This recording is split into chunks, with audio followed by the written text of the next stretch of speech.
Assalamualaikum warahmatullahi wabarakatuh. Bismillahirrohmanirrohim. Ya, jangan lupa selalu bersolawat kalau kita orang muslim, karena itu minimal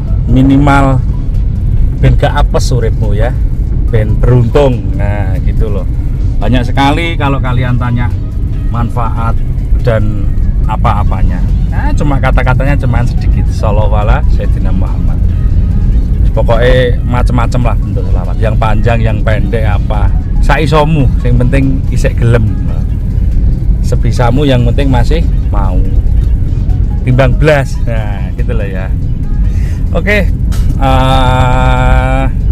ini saya mau nyoba mobil, mau review, mau jual mobil ini. Namanya Toyota ya, ini Toyota Calya ini, tapi Toyota begini bukan made in Japan, ini made in Indonesia, Astra ya, bergambar burung Garuda. Oke ya, kita mau nyoba mobil beginian kok sekarang lagi agak rame.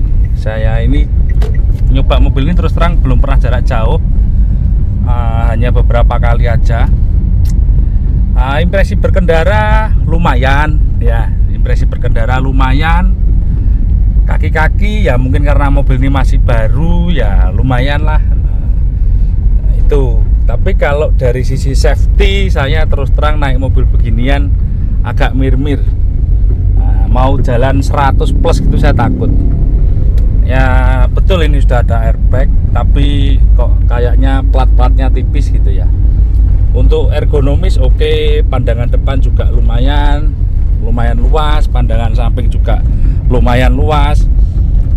Untuk rasa kaki lumayan ya, seperti mobil-mobil saat ini. Tarikan juga lumayan 1200 cc.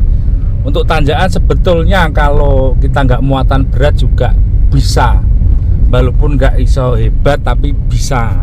Jangan khawatir melorot kalau sopirnya bisa. Kalau dapat momentum, mesin kecil itu kalau tanjakan harus dapat momentum nafas. Jadi di mesin itu harus ada nafasnya. Jadi nggak oleh ketenggak. Jadi nanjak ketenggak dek berhenti, itu sulit. Kalau untuk mobil begini kayaknya selip koplingnya ya, gitu ya. Ya tadi untuk masalah bahas kopling, ini saya nyoba koplingnya kok agak berat ya. Nah saya sudah nyoba 6 unit ya mobil seperti ini. Rata-rata memang agak keras menurut saya. Nggak tahu apakah ini sudah minta adik apa enggak kampasnya atau mataharinya. Tapi saya nyoba 6 kali ya, sekitar 6-7 kali lah saya nyoba mobil ini. Kalau rata-rata gitu. Untuk setir IPS nya cukupan pas kalau normal gitu ya. Nah rekan-rekan, kalau beli mobil seperti ini kilometer itu bisa jadi acuan tapi tidak yang utama. Kalian jangan sampai untuk nyubi-nyubi itu jangan terpacu di kilometer tapi di kondisi barang ya. Informasi MID itu informasi awal, tapi harus dicocokkan sama real barangnya, ngoten nggih. Nah kita sambil jalan ya, sambil nyoba. Untuk rasa berkendara mungkin kalau sehari 2 hari sih oke ya. Tapi kalau teman-teman makainya panjang dan hanya untuk keluarga, kayaknya mungkin ya worth it, tapi bisa jadi juga kurang worth it. Ini mobil ini dagangan saya, tapi walaupun saya dagangan tetap saya katakan yang adanya. Nah, kalau saya disuruh milih, saya akan memilih kijang kapsul seperti yang mobil di depan itu. Nah, walaupun model lebih tua, tapi rasa dan segalanya kok menurut saya lebih proper ya, model begitu. Nah kalau saya loh ya. Kemudian safety itu terlalu tipis mobil ini, plat-platnya, jadi kok agak riskan saya kalau naik dalam kecepatan yang relatif tinggi. Seatbelt oke, airbag ya oke, tapi platnya yang terlalu tipis. Namanya juga LCGC gitu. Kalau ngomong efisiensi bahan bakar luar biasa.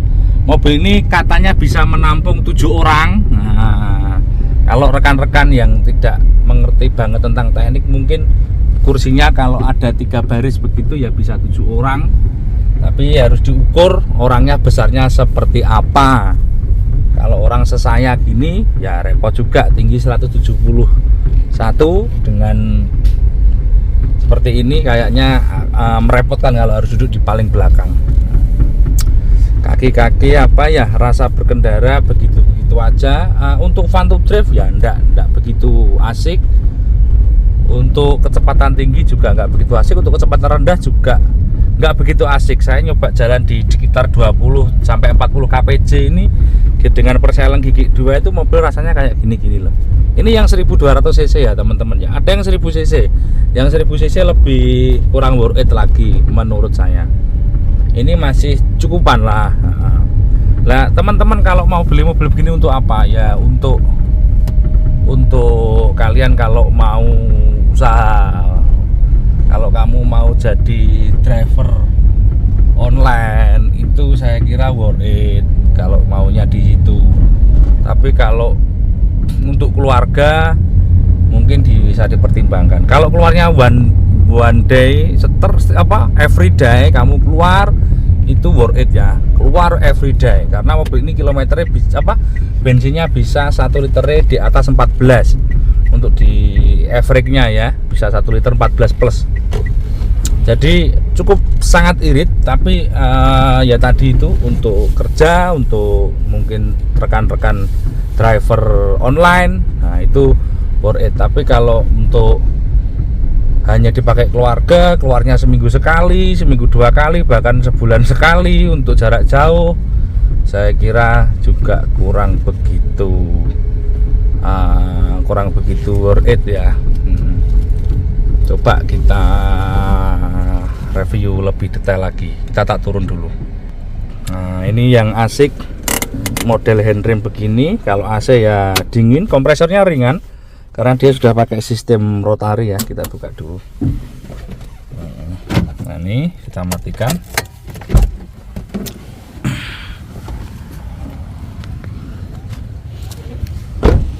Untuk bodi mobil ini tipis banget. Ini kalau bers ya hancur. Nah, jadi jangan coba-coba kecepatan tinggi, sayangi nyawa Anda ya. Kalau istri Anda cantik, kalau bers buyar, nah bojomu diambil orang. Jadi pelan-pelan aja kalau bawa mobil beginian. Oke ya. Ini untuk bodi standar di Atma Jaya, pasti mulus karena kita nggak main mobil yang boncal-boncal. Kita dapat boncal-boncal pasti untuk ke tangan konsumen kondisi mulus. Ya pelan-pelan ya, mulus, no cacat.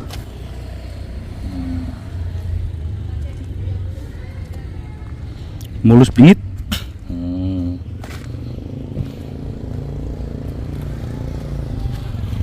Nah, mulusnya tidak karena rekaman kamera, tapi memang mulus.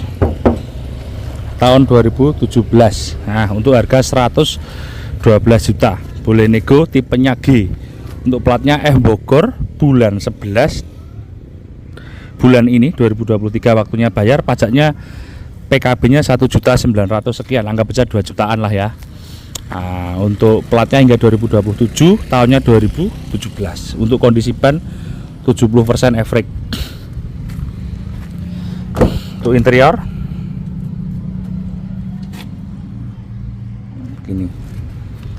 ini untuk AC bagian belakang, dia hanya blower ya, jadi it's not air conditioner ya. Ini adalah kipas angin ya, not air conditioner tapi kipas angin. Belakang wow sempit banget. Jadi jok bagian belakang, nah, Kalia tipe G. Oke. Kalau untuk nabrak nggak mungkin lah ya, kita nggak main begituan. Ini belakang, ini bagasi bisa dimuati galon 4 masih it's okay. Tapi yang ini ya mungkin untuk anak-anak. Nah, terus yang perlu dipertimbangkan lagi kalau kamu bawa 7 orang dewasa, yang belakang terlalu sempit dan lumayan tersiksa. Kemudian shockbreaker ini akan amblas, kecuali kamu untuk mau modifikasi lebih lanjut tentang shockbreakernya itu ya. Ini asik, ada cup holder, jadi nggak perlu yang di sini, air mineral yang tanggung tuh bisa di sini. Cakep ya. Ya mobil sekarang sih. Nah ini sudah ada menghitamnya untuk kilometer 100 sekian ribu, no problem, yang penting sehat. Yuk kita buka mesinnya dulu ya. Oke ya, kita buka mesin. Mobil begini jangan sampai nabrak, kalau nabrak itu fatal, boncor kabeh san montore. Kita cek apron tulangan ini, kap mesin. Oke, kap mesin ini kalau nabrak rata-rata juga tidak di repair tapi diganti. Slabber ini juga diganti. Jadi kita harus ngecek betul-betul sampai ke bawah situ ya. Jadi ngeceknya sampai bawah-bawah situ. Kalau fix gak ada kecelakaan, accident fatal, bisa dilanjutkan lagi untuk ngecek di sisi yang lain. Karena saya pernah ngecek mobil seperti ini bekas nabrak itu diganti semua, kap mesin, slabber, lampu-lampu semua diganti, ada partnya dan perfect. Dari luar sama sekali tidak kelihatan, tapi bawah tidak bisa diganti. Akhirnya tak coba jalan itu mobilnya agak serong-serong jalannya, itu nggak worth it lah. Mobil sudah ringan seperti ini, wah gitu loh ya. Plat-plat begini tipis teman-teman, tipis. Itu kenapa pabrik menjualnya dalam harga yang murah, keadaan baru ya. Untuk kelas mobil 200 juta ke bawah itu murah ya, harga baru itu. Nah, produsen bisa menjual seperti itu tentu ada quality yang dikurangi. Toyota kalau mobilnya bagus pasti 400 juta ke atas. Reborn itu harganya 450, Scenic itu 500 ke atas ya. Gitu ya. Nah, Fortuner juga sekarang 600 ya. Artinya untuk bahan yang kokoh. Nah, ini ada quality. Gitu ya. Ini cuma jual bekas 112 boleh nego, wis nego piro ya. Untuk mesin dia irit iya. Kalau spare part murah itu sebetulnya dari sisi harga, tapi dari sisi build quality memang ya murah gitu loh ya. Artinya murah tapi gak tahan lama gitu loh ya. Kamu kan suka tahan lama tuh ya. Oke. Gitu. Untuk silinder ini ada 4. Kalau yang 1000 cc dia ada 3. Biasanya yang seri X atau D ya, yang 1000 cc. Kalau ini yang seri G. So apalagi ya, untuk sama Sigra saya kira saya tidak menemukan perbedaan.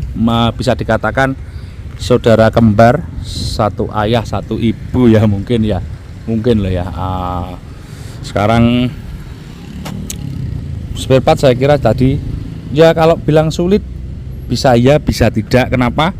Karena kalau mungkin di toko-toko kecil ya tetap nggak ada spare partnya, harus di toko besar ataupun di khusus di bengkelnya Auto 2000. Tapi di Auto 2000 kan sekarang jaringannya banyak, jadi pasti tetap mudah. Kalau di bengkel resmi, namanya bengkel resmi, kalau orang yang nggak pernah ngerawat mobil sama sekali, nggak pernah punya mobil, itu pasti kaget. Servis, tune up, ganti oli 2 juta itu angka yang kaget pasti. Tapi kalau sudah biasa ngerawat mobil itu angka yang tidak tinggi ya, gitu loh ya. Jadi untuk rekan-rekan yang newbie yang belum pernah punya mobil, kalau kepentinganmu nggak urgent, nggak usah beli, nyewa aja. Kalau urgent beli yo. Kenapa? Karena perawatan itu tidak murah gitu ya. Walaupun mobil beginian, mobil kelas murah itu kita servis, tune up, ganti oli, ganti filter itu tetap 1 juta plus ya. Ngoten loh nggih Mas. Ke speknya ke bengkel resmi pasti 1 plus gitu. Sama ngecek-ngecek yang lain. Karena semua ini barang bergerak, pasti ada yang waktunya sudah aus, itu pasti ada. Jadi kalau ada penjual kendaraan bilang mobilku istimewa Pak, siap pakai tanpa catatan, tanpa PR sama sekali, itu kok saya meragukan. Kalau dicek beneran ke bengkel resmi pasti sedikit ada yang sudah aus, yang sudah harus diganti gitu loh ya. Cuma itu masih dalam taraf toleransi, jadi harus dimengerti itu. Jadi jangan rekan-rekan yang newbie ini dikasih tahu lah, biar tidak kecelik ya, biar tidak cilubah. Oke, saya kira gitu, cukup review dari saya, mudah-mudahan ini bermanfaat. Jangan lupa dukung selalu Atma Jaya Motor. Assalamualaikum warahmatullahi wabarakatuh.